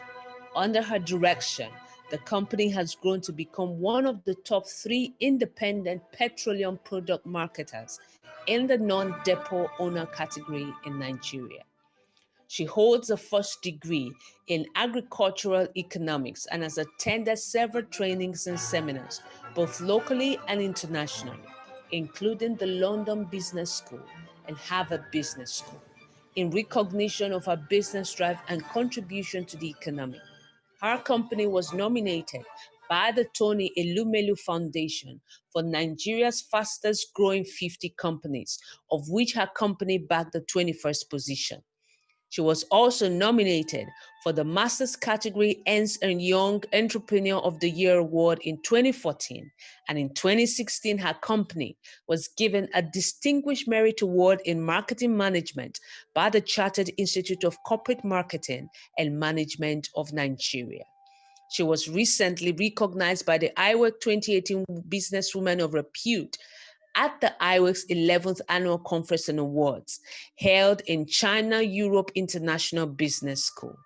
She is the founder of Shunamite Foundation, a foundation born out of her passion to support and make life worth living for the impoverished, to enable them successfully transit from poverty to self-sufficiency by educating and empowering them with the right tools, knowledge, and information. Coming from a humble beginning, she has a strong desire to impact the lives of the less privileged in the society, which has led her to partnering with So Said charity homes, Pure Religion Widows, amongst other NGOs. She was given an award for humanitarian services by the So Said charity homes, as her company was recognized for her impact and outstanding contributions to humanity since 2014. She is a fellow of the Wimborne Institute and an alumni of the Lagos Business School. She currently sits on the boards of regents of the prestigious Covenant University. Mrs. Rita James is happily married to Mr. Victor James, and they are with 3 children. Please make welcome Mrs. Rita James. Good afternoon, everyone. My name is Rita Adachku James. I'm a wife. I'm a mother of 3 children. I'm also the founder and CEO of Mercyport Group, a company I started at the age of 27, and we're almost 14 years old, and we're growing. Welcome to this year's REFIRE conference, anchored by Women Lead Africa Conference. I'm supposed to be there virtually, live virtually, but I couldn't be there. So I decided to do a recording for the attendees, for the participants of this conference. I really had it in mind to be there, but because of an event I'm attending, I'm at Shiloh 2020, so I couldn't make it there. I couldn't make it live there. The theme of this year's conference is REFIRE, preparing and positioning your brand for the next decade. REFIRE to me is like taking a step back, evaluating, then you come up again.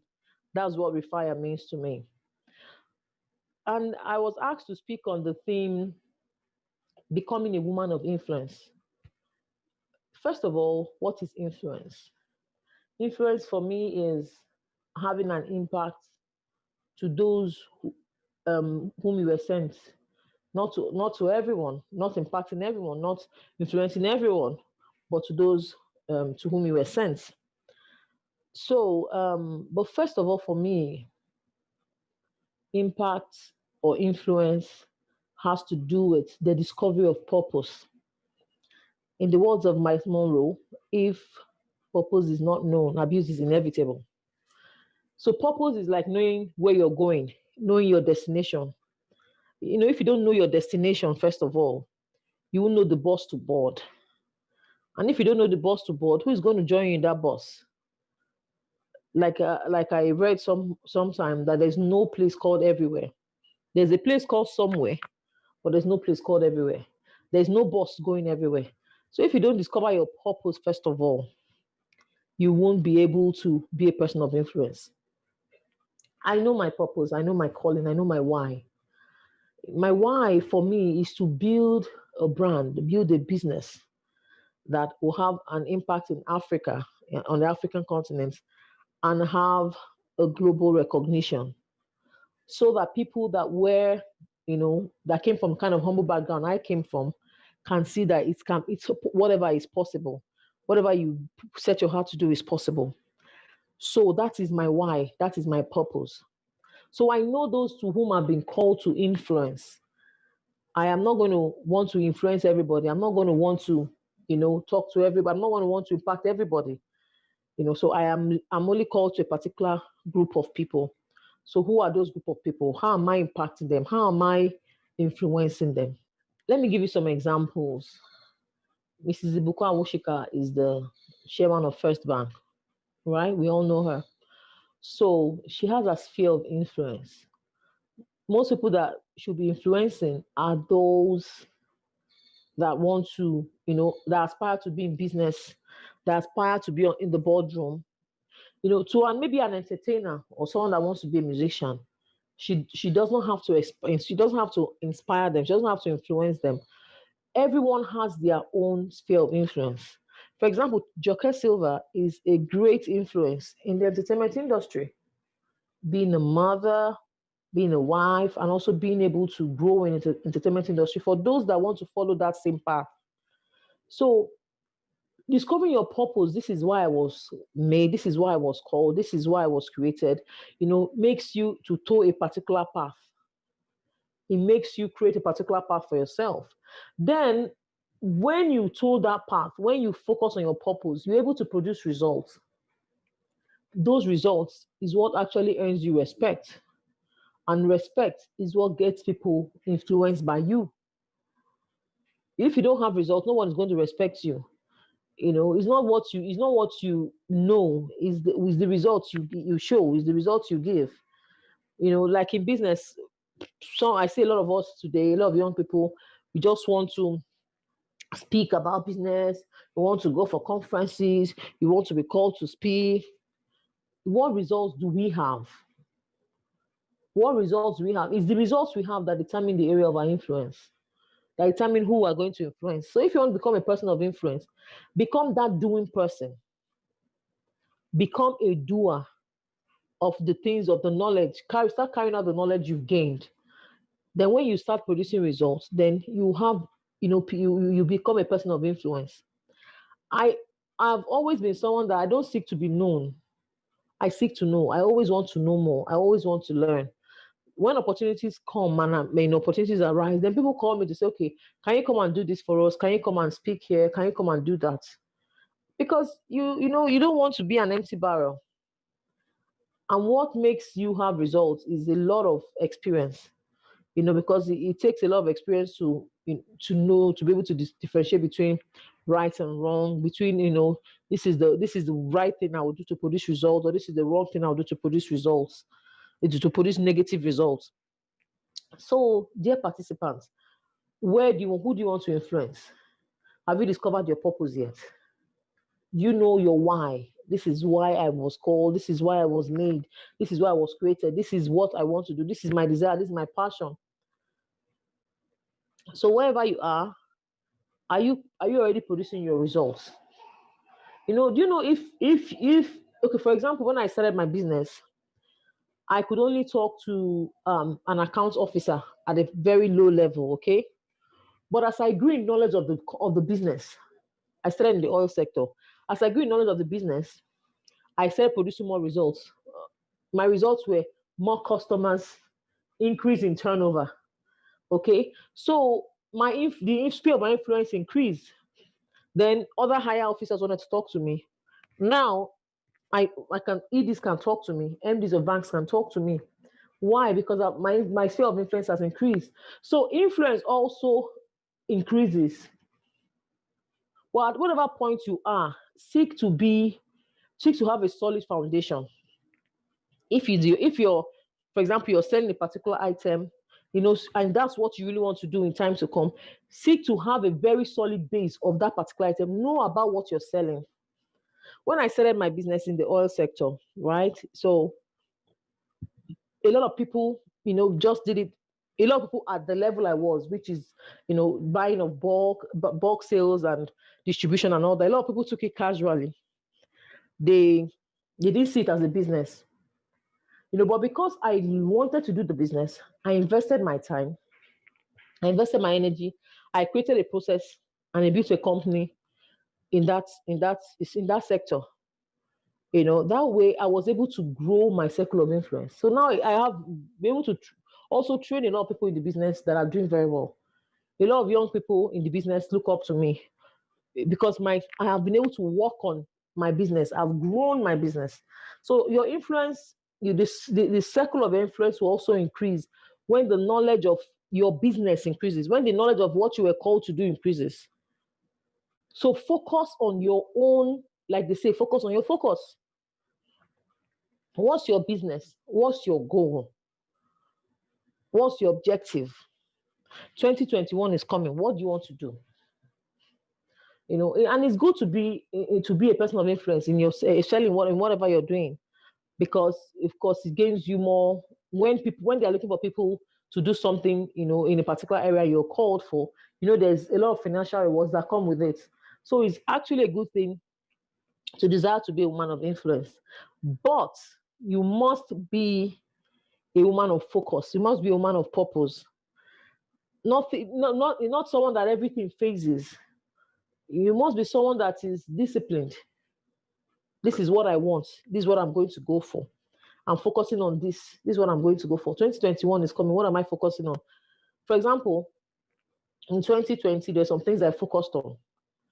I focused on, there's some aspects of my children's lives I wanted to focus on. Some aspects of my marriage I wanted to focus on. Some aspects of my business I wanted to focus on. I put it down. I wrote it all down. And as I worked on it, I ticked it. Another word with which I can replace influence with is leadership. And for me, leadership is knowing the way, not just knowing the way, going the way, and showing others the way. And that defines influence. So you know the way. You don't only know the way, you go the way, and you show others the way. So, first of all, what is the way for you? What is the way for me? Ask yourself that question. What is the way? What way am I even going? This is 2021 coming. What way am I going? If I'm a teacher, what way am I going in my teaching profession? There must be something. There must be an objective come 2021. Because if you have an objective, then you're able to drive your whole energy towards that objective. And let me tell you, if you have an objective written down, and at the end of the year, you're able to mark that objective, I tell you, you have fulfillment. And guess what? Fulfillment brings joy. And joy makes us live longer, makes us happier. Joy is rewarding. So, knowing the way, what is the way for me in 2021, in my chosen profession, in my career? What is the way? For me, I'm already writing out the things I want to do in my career, in my business rather, for 2021. So what is your way? What is your way? If you don't know your way, you won't go the way. If you don't know your way, you won't go the way. So I would urge you to, one of the things you have to do is to evaluate this 2020 now. See some of the things you did this year that didn't take you to your end, that didn't get to your end result. Then you change the direction. You change direction. So you're going to know the way. You have to find out about knowing the way. What's the way? What's the way for me? What's the way for me? Then secondly is going the way. When you've known the way, discipline yourself, like I do a lot of times, to go the way. If I say this is, for example, if I say I'm in the energy sector, so we are building plants across Nigeria. One of my goals is to get LPG into as many homes in the rural communities as we can, and affordable also, because LPG makes for a cleaner environment. LPG is greener energy and makes for a cleaner environment. You see how hot Nigeria is today? It is because of the bad weather. It's because of the environment, the negative effects of all the coal and everything we use in the country. Okay, so if my goal is to build plants, Then I know first, and then I get to write down the cost of what I want to build. When I write down the cost of what I want to build, then I know that I channel my energy there. I channel my profits there. If in 2021 everyone around me gets a brand new car, I don't have to get a brand new car because that's not my goal.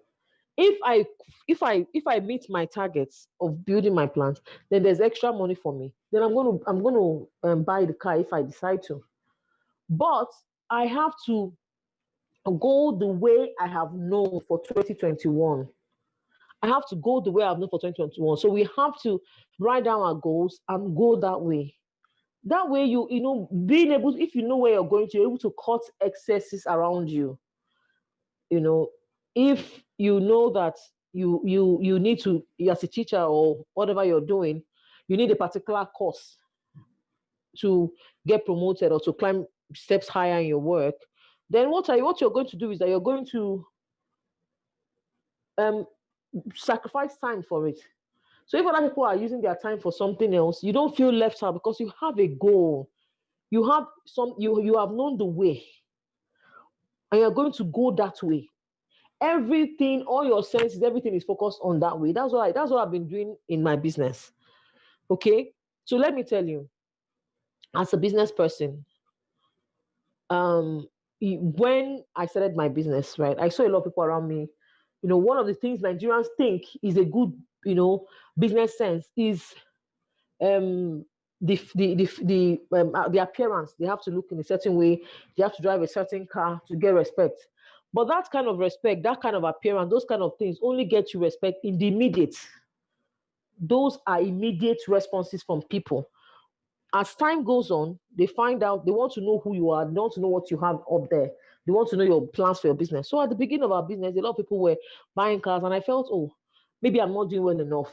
I wish I could afford to buy all these cars. But what I was doing was actually, we were making profits, but because of the knowledge I've gained from books I've read by Jack Welch, Richard Branson, so many other people like that, I knew that it was wiser to invest as a business person, because in business, you don't know where the tide will go sometimes. So what I did, after I'd known the way that I want to build a business, I decided to start saving. And indeed the tide, began to blow, in the winds began to shake in 2 years later in the business. And many of those people they didn't have anything to hold on. There was no foundation. But because we had already invested, there was something we could hold on to. So that's the thing. If you know the way, you go the way. If I had been impressed by what they were doing, if I had been pressured into that kind of lifestyle, my business will not be here today. Many of those businesses I'm talking about, they're not here today. They've not been around for maybe 7-8 years now. So if you know your way, that's why purpose is very important. You go your way. The result, the gratification will not be instant, but it will come. It will come, definitely. So please know your way, and when you know your way, go the way. And that's one of the other things I always tell a lot of people. Oh, mentor me. I tell them I'm a mentor that I'm very hard on myself. So if I tell you something and you don't listen, it's not because I know it, but because I already, from where I am, I can see where the steps you're taking will take you to, and I advise you against it. You don't follow it. Don't come to me for the next one, because really we all have time to do so many other things fast. We don't have as much time to do so many other things. So that's it. You have to, when you know the way, go the way. Don't just know the way. Knowing the way does not produce results. It's going the way. Then when you've gone the way, like I'm doing now, you show others the way. You show the way. That's leadership. That's influence. From the experiences we get in life, from the experiences we gather, you should be able to tell people. You should be able to telling people from the mistakes we've also made and from the successes we've achieved is a way of influencing others. Is a way of being a person of influence. So don't forget what I said. Leadership is knowing the way. When you know the way, very importantly, before you can show the way, is you must go the way. That's why I have a lot of issues these days. A lot of people want to speak on different conferences. They want to talk. You just want to be out there, but they've not gone the way. You must know the way. You go the way before you become a person of influence and show others the way. So let's not be in a hurry to show the way when we've not gone the way. let's not be in a hurry to be known. Let's be in a hurry to learn, to know. Let's be in a hurry to know. When you're in a hurry, when you know the way, then you go. Then that's when you're able to take the next step, which is to go the way. Then that's when you're able to show others the way. Okay. Then for me also to be a person of influence in 2021, I say, is to be a great multitasker. As a woman, we have what it takes to be able to multitask. So that's one way that we know. But how are we going the way? Well, for me, I go the way by making judicious use of my time. I don't let people waste my time. I use my time judiciously to make sure that I maximize my time. So, like I said, I'm a wife, I'm a mom, and I'm a businesswoman. And by the grace of God, I really like those three things that I am. So if I like those three things I am, that's I've known. How do I go the way? I go the way by gaining more knowledge, asking people questions, people that have gone ahead of me, no matter the age. So every person or woman of influence has to be a great multitasker. We are naturally gifted with it. So we just have to bring it out. So what I do is, since I already know this is those three areas I want to focus on, like I said earlier, I seek information. I ask people. So if someone tells me this, they do. For example, I was speaking with someone, and she says, "Oh, what she does is she makes sure that when they are doing extracurricular classes, especially online now, she sits by her children." So I have already, to go the way for me, I have sat down to say, I'll plan this holiday coming. Where can I get my children to get some online extracurricular classes and sit down with them? Then, as a wife, I know there's some things I have to do as a wife. Now, as a businesswoman, I have to end up my financial year. I have to plan for 2021. We've been, we are hiring, we are restructuring and all that. We are expanding. So if I have those three things, I've written it down, then what next to do is to go the way. So if I've planned my life this way and I've organized everything, then you don't have extra time, for doing nothing. So I can produce results. Now 2021 will be productive for us all.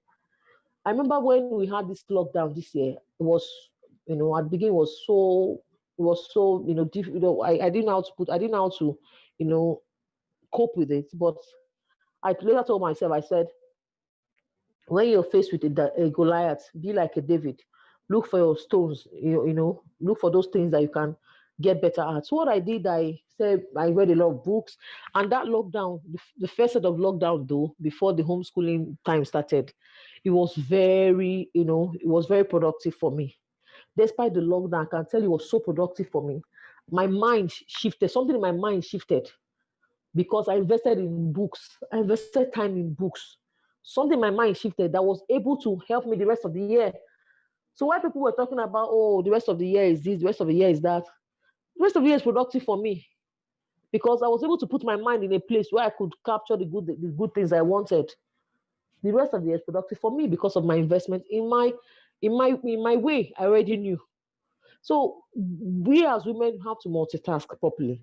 Use your time judiciously. The time for your children, the time for your marriage, and the time for your business, and also the time for you. The time for you is the time that you need to develop capacity. For me, what has helped me, people see me and they think, because I laugh, I play, they think, oh, these things must be so easy. Like someone said to me, I make it look so easy.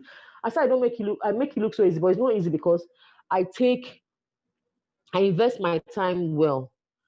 I read books, and those books expand my capacity to be able to do more.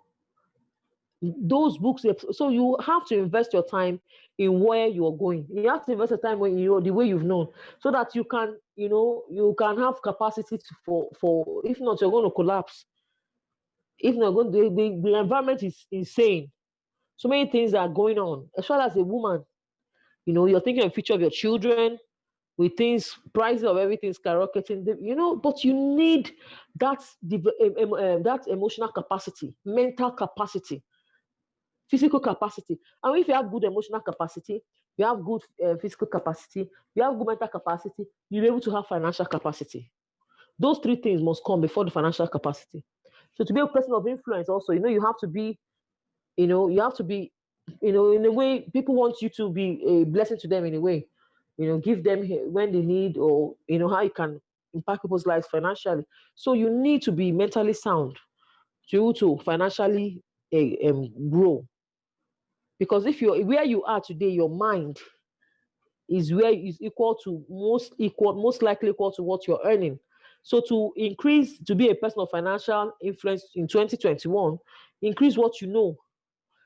That time on WhatsApp, that time on Instagram, just push yourself and read the book. I do it too. Sometimes I'll just tell myself, I'll just take my phone and put inside the drawer by myself. And I say, this phone, you will not lead me astray. Instagram, Instagram is basically clapping for other people. It's not about, and I learn a lot from Instagram also. But it's not all the time. You just keep it and say, let me just read 2 chapters of a book. That's what I do. I'll just read 2 chapters today. Tomorrow I'll read another 2 chapters. If you see my books, I mark a lot. These are things that matter to me. Please, it's very important to expand your capacity. If not, nothing's going to come. If you open a box and it's already full, nothing can enter inside again. Nothing can enter inside again. So you have to expand the capacity of a box for more to enter. That's what happens, in life generally. So I hope with the little knowledge I've shared, we're able to refire, reposition our brand for next year is actually yourself. You are your brand. I'm a brand. You are a brand. You have not been, your type is not in the market. Your type is not elsewhere. You are who you are. So what you need for 2021 is the best version of yourself, the better version of yourself. And the better version of yourself can only be accessed by your mental expansion and mental emotional capacity. So how do I do that? You gain knowledge. You gain knowledge by books. You gain knowledge by interaction with those that are better than you.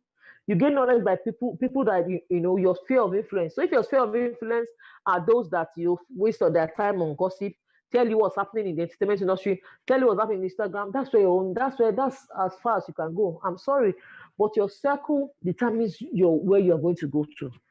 So thank you very much, everyone. I just hope that I was able to impart, a little knowledge, into you at this conference. And I really hope in time to come, I'll be able to see more and I'll be able to do more, in terms of sharing more with you. So here is wishing you a prosperous 2021. You will make it. You have to push. You have to just take the right steps. It's the seed that you sow that you reap. Take the right steps and you see the harvest of influence, financial influence, and everything waiting for you in 2021. See you there. Bye bye.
Yeah.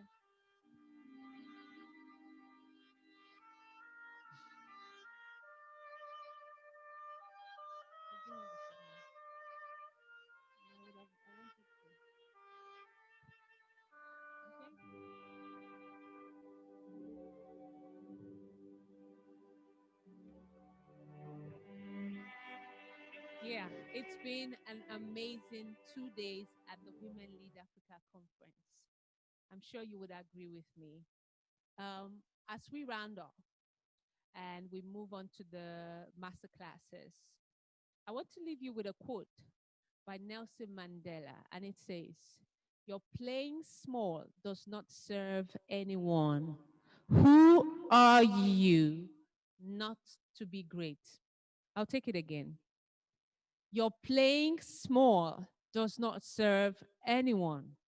Who are you not to be great? My charge for you, for every woman that is connected and will connect after this program, is you do not have the right not to be great. You must, in every sphere, every industry, and every capacity, you must extend your influence and become a force that will create the change that you desire. Because if you play small, you serve nobody.